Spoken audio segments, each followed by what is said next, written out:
وضربت عليهم الذلة والمسكنة وباءوا بغضب من الله ذلك بأنهم كانوا يكفرون بآيات الله ويقتلون النبيين بغير الحق ذلك بما عصوا وكانوا يعتدون إلى آخر الآيات وبشر حبيبي يا رسول الله صلى الله عليه وسلم إن الله وملائكته يصلون على النبي يا أيها الذين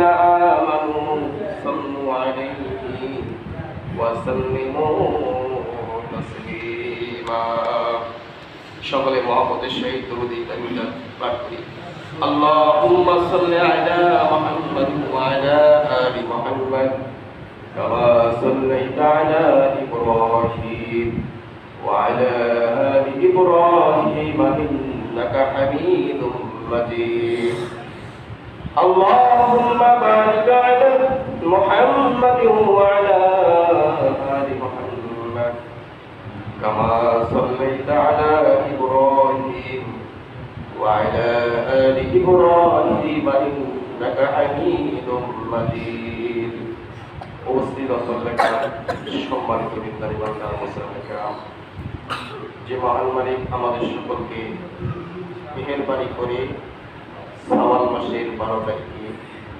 আমাদেরকে সকলকে আবার একতাবদ্ধ করে তার ঘরে এসে ইবাদত বন্দেগী করার তৌফিক দান করবেন।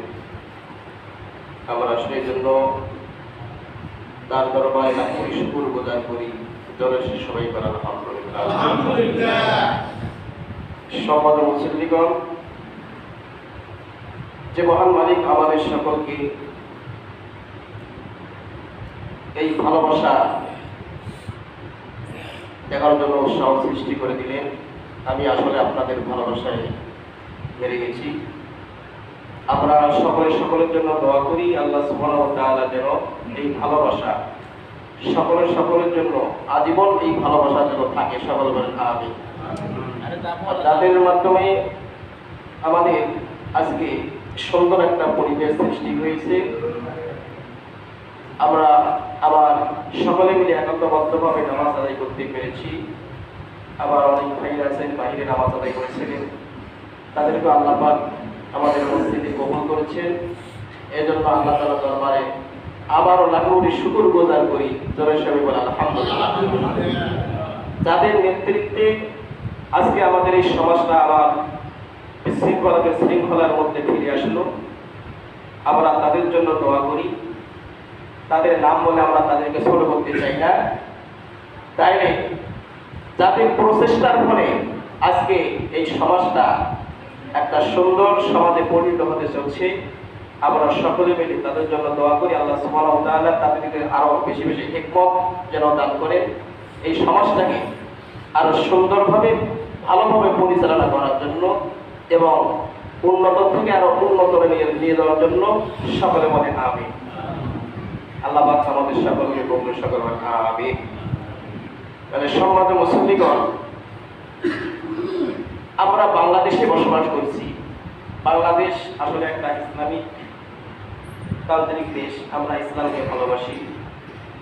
আজকে সারা বিশ্বের মধ্যে যদি আমরা তাকার ফলে যে জিনিসটা আমরা লক্ষ্য করতে পেরেছি, আজকে আমাদের ফিলিস্তিন একটা রাষ্ট্র হচ্ছে ইসলামী রাষ্ট্র। ফিলিস্তিনটা কি রাষ্ট্র বলে? ইসলামী রাষ্ট্র।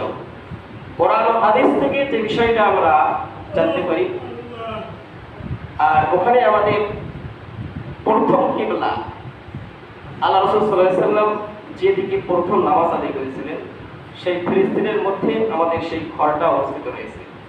তাহলে আল্লাহ সুবহানাহু ওয়া তাআলা সূরা বনী ইসরাঈলে একটা আয়াত সেট করে দিয়ে আমাদেরকে জানিয়ে দিয়েছেন, ফাসুবহানাল্লাযী আসরা বিআবদিহি লাইলাম قريبا من المسجد الحرام সুবহানাল্লাহু আকবার তাহলে বরকতময় একটা মসজিদ আল্লাহ সুবহানাহু ওয়া তাআলা দিয়েছেন, সেটা হচ্ছে ফিলিস্তিনে অবস্থিত। কোথায় বলেন? ফিলিস্তিনে অবস্থিত। সেই মসজিদে মানে পৃথিবীর মধ্যে মসজিদের মধ্যে কয়েকটা মসজিদ মানে সব থেকে সম্মানিত, সব থেকে মর্যাদা, তার মধ্যে হচ্ছে একটা ফিলিস্তিন। আর প্রথম মসজিদ বাংলাদেশের মধ্যে মসজিদুল হারাম। কি বলেন? মসজিদুল হারাম, এটা হচ্ছে প্রথম মসজিদ পৃথিবীর জমিনে। তারপরে মসজিদ হচ্ছে মসজিদুল আকসা। আর কয়েকটা মসজিদ নবীজি আমাদের রাসূল সাল্লাল্লাহু আলাইহি ওয়াসাল্লামের হাতে প্রতিষ্ঠিত হয়েছে, এগুলো মসজিদ সম্মানিত, যেমন মসজিদে নববী আর একটা মসজিদে কুবা। তাহলে এই মসজিদগুলো যদি কেউ নামাজ আদায় করে তাহলে অসংখ্য সওয়াব আল্লাহ পাক তাদের আমলনামায় লিখে দেন।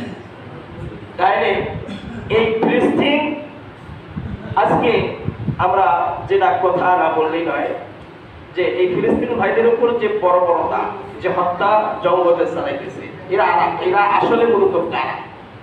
তারা কোথা থেকে আসতেছে? এই জাতিটা হচ্ছে ইহুদি জাতি। কি জাতি বলে? ইহুদি জাতি। তাহলে ইহুদি জাতি বংশধর কাদের? মানে কোথা থেকে আসতেছে? এই কোরআন মধ্যে আল্লাহ সুবহানাহু ওয়া তাআলা অসংখ্য আয়াত এই ইহুদি জাতির জন্য প্রেরণ করেছে। তাহলে ইহুদি জাতি একটি সুন্দর জাতি, মানে যাদের নামের সাথে জড়িয়ে আছে বহু সংখ্যক নবী রাসূল হত্যার ইতিহাস। তার মানে এই ইহুদি জাতি আজকে ফিলিস্তিন খালি মুসলমানদেরকে তো হত্যা করেছে শুধু তা নয়, তাহলে